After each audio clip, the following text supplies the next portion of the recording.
Adolf Hitler. Pronto, desmonetizou o vídeo. Adolf Hitler. A gente sabe que ele foi um monstro. Mas, ainda assim, é senso comum que as pessoas digam que ele consertou a economia da Alemanha. Querem dizer que se ele não tivesse feito um monte de coisas horríveis, ele talvez fosse lembrado como um gênio. Tu deve ter ouvido essa versão da história já. Agora, o que pouca gente para se perguntar é o que de fato o governo nazista fez na Alemanha enquanto esteve no poder. É sobre isso que a gente vai falar hoje. Vocês vão finalmente entender os planos, o milagre econômico da Alemanha nacional-socialista.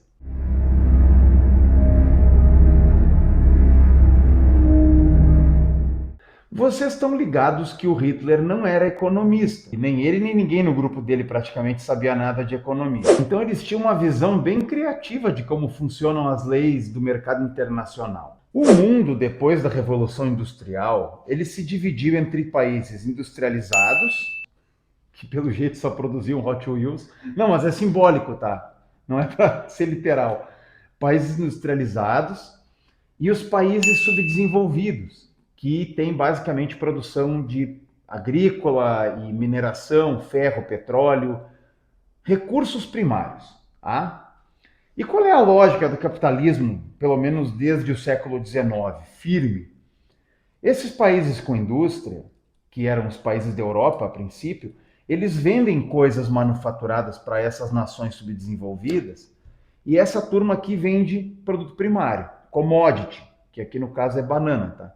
Mas assim, eles vendem. Claro, como isso aqui é muito mais barato do que isso aqui, essa galera aqui bota coisas com mais valor agregado e pega uma quantidade muito grande de recursos naturais. E na teoria clássica, inclusive a turma da CEPAL falava muito disso, essa lógica tende a tornar esses países aqui cada vez mais ricos e esses aqui cada vez mais pobres. Mas os nacionalsocialistas entendiam a coisa de uma maneira um pouco diferente. Para eles, esse sistema global aqui, ele representava um baita de um perigo para os países industrializados. Na cabecinha deles, quando um país industrializado vende uma coisa para um país pobre, esse país pobre está vendendo recurso natural, como a gente disse, mas a galera desse país pobre começa a ter acesso à tecnologia. E vai se urbanizando, vai se tornando cada vez mais moderno. Até o dia em que ele começa a produzir os próprios produtos industrializados. E aí, ele já não tem mais razão nenhuma para fazer comércio com um país, por exemplo, como a Alemanha. Agora a gente começa a falar aqui na prática. Aqui está a Alemanha e aqui estão os países do leste europeu, certo? Então o Hitler, ele tinha certeza de que chegaria o dia em que esses países já teriam suas indústrias e eles teriam então a tecnologia e os recursos naturais, deixando a Alemanha sem nada que pudesse ser comerciado e, portanto, sem acesso a comida, petróleo e ferro. Não. Esse terror dos caras era chamado de teoria dos mercados decrescentes. Que é um baboseiro, mas eles acreditavam. Então, quando o Hitler tomou o poder, ele instituiu uma coisa chamada autarquia, que seria a autossuficiência. Não se podia mais nenhuma empresa alemã exportar coisa industrializada para países subdesenvolvidos. Tá? Não pode vender coisas industrializadas para fora. Está barrado isso aqui. Não pode. Tá? Só que ele não proibiu a importação de produtos primários. Uau! Até porque a indústria alemã precisava de ferro, precisava de petróleo e o povo alemão precisava de comida. Tipo um protecionismo ao contrário. O protecionismo, vocês sabem muito bem, é quando um país ele exporta coisas e dificulta a importação. Para quê? Para ele vender mais do que ele compra, para ter balança comercial positiva. Mas o protecionismo mágico do Hitler era o contrário. Tu pode comprar de fora, mas não pode vender para fora. Quando o governo nazista se estabeleceu, os empresários que ficaram contra as políticas econômicas do novo regime, eles perderam as suas empresas. Eles foram indenizados, foi tipo uma compra forçada, uma desapropriação, como se chama. Então o governo do Hitler foi lá, perdeu tua fábrica. Pegava a fábrica do cara, dava um dinheiro para ele, né, para não dizer que roubou, e depois muitas dessas empresas eram repassadas para empresários amigos do regime, os asseclas ali da turma do Hitler. E muitos empresários, para não perderem suas fábricas ou por interesse mesmo, eles ficaram junto com o regime, entraram na dança. Beleza, mas se eu não estou vendendo nada industrializado para fora do país, eu tenho um problema, porque as indústrias alemãs continuavam produzindo cada vez mais coisas. Quem é que estava comprando toda essa produção? Em grande parte eram os próprios alemães. Porque a Alemanha, já um pouco antes da chegada do Hitler ao poder, um pouco antes, na verdade, da própria crise de 29, a Alemanha começou a implementar as teorias do Keynes, do Barão Keynes, aquele britânico. Sabe aquela teoria do governo botar dinheiro na economia para fazer a roda girar? A Alemanha começou a implementar isso de uma forma radical. O governo alemão, especialmente dentro do nacionalsocialismo, ele gastava muito dinheiro em obras públicas. Criava empresas públicas, inchadas, cheias de gente, para dar emprego para os alemães. Tanto que mais adiante, no final da década, ali em 1938, o país conseguiria zerar o desemprego.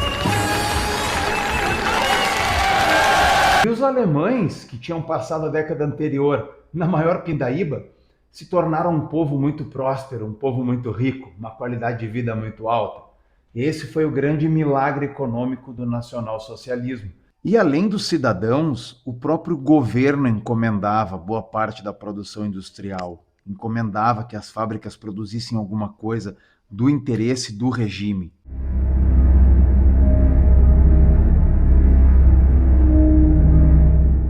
A despesa pública da Alemanha nos anos 30, entre 33 e 38, equivalia a 300% da receita. Para cada 3 marcos que eles gastavam, eles arrecadavam só 1. E quando tu trabalha no negativo, num governo, de onde é que surge o dinheiro?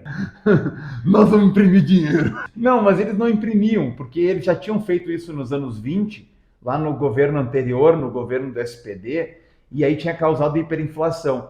Então, como o governo nazista não queria imprimir dinheiro, eles pegavam emprestado. Era isso que eles faziam, eles pegavam emprestado. A Alemanha nazista fez um milagre embasado em dinheiro pendurado no caderno. Essa é a realidade.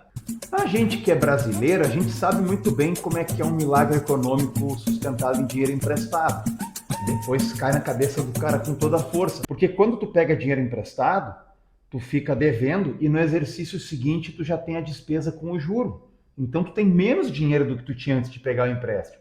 E com a Alemanha foi acontecendo isso.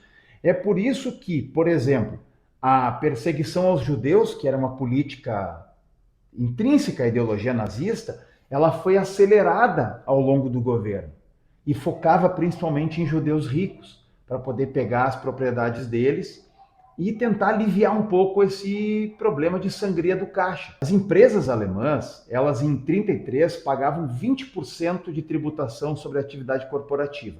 Em 38, isso passou para 40%.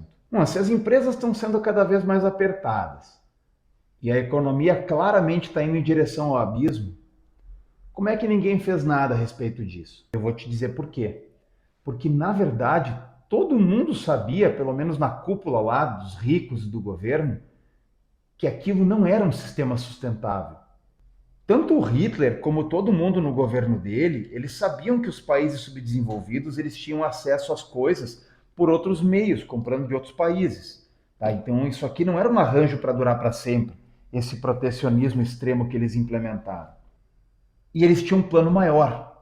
A grande estratégia era, no futuro, a Alemanha incorporar para si os territórios que produziam os bens naturais que eles precisavam importar. Era sobre isso que o Hitler falava no livro dele, quando falava de Lebensraum, o espaço vital que os alemães teriam que ocupar no leste, expulsando os povos que eles consideravam inferiores, os eslavos.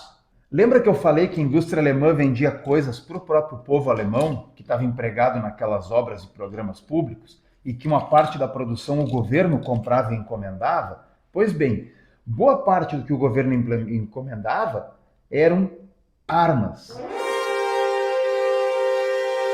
Então a Alemanha se armou justamente para que eles eventualmente pudessem conquistar o tal do espaço vital, onde estavam as coisas que eles precisavam para poder se manter sem ter que exportar nada nem importar nada.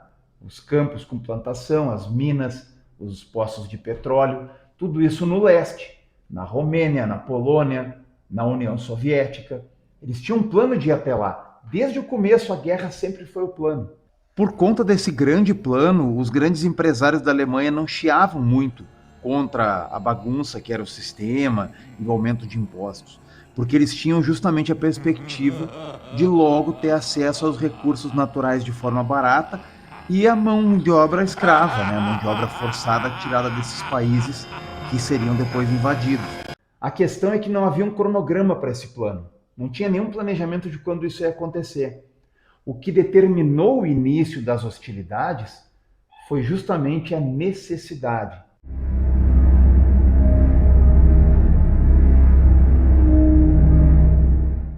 Agora o tio vai pegar o caderno porque eu não lembro das coisas, tá? Mas vamos lá. 1938, em agosto, o débito público da Alemanha era de 37,4 bilhões de marcos. E a arrecadação não passava de 17 bilhões por ano. Então eles tinham um baita de um problema. Em 38 a gente tem a anexação da Áustria, o famoso Anschluss, e também a anexação dos Sudetos, aquele pedaço da Tchecoslováquia onde vivia a população de etnia alemã. Essas anexações aumentaram muito o tamanho da economia do Terceiro Reich, mas não aumentaram o suficiente. No final de 38, nós tivemos uma receita, nós não, eles, né, no caso, eu longe dessa turma. Eles tiveram uma receita de 17 bilhões e meio de Reichsmark, tá? Aí eles pegaram 17 bilhões e meio. E quanto que eles gastaram? Bom, 3,3 bilhões foram só em juros da dívida. 20 bilhões e meio foram gastos militares. E 16,3 bilhões foram de programas sociais, naquele keynesianismo louco deles. Então a gente tem assim, receita pública, 17 bilhões e meio, despesas, 41,3 bilhões. O que é um resultado desastroso, mas já é um progresso. Tu vê que o aumento do tamanho da economia alemã fez com que, em vez de eles gastarem 300% da receita pública, eles gastassem só 200%. Bom, os caras continuavam trabalhando no vermelho e já não tinha mais território com população alemã em volta que eles pudessem anexar, dizendo para o resto do mundo que era apenas uma unificação dos povos alemães. Tanto que eles tomaram o resto da Tchecoslováquia, estavam começando a ficar meio sem saída. Eles teriam que partir por tudo ou nada em algum momento. Em agosto de 39, o Ministério da Economia deles lá mandou um relatório para o Hitler e para os asseclas dele, dizendo, olha, até o final do ano a gente vai quebrar de vez. E aí a gente tem depois setembro de 39. O que eles fizeram? O que aconteceu em setembro de 39?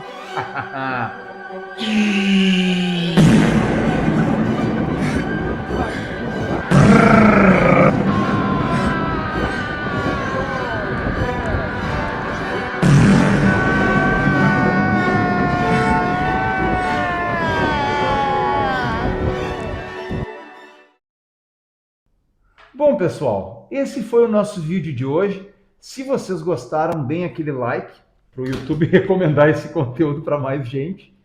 E se inscrevam no canal, porque esse canal aqui é o meu canal exclusivamente de história.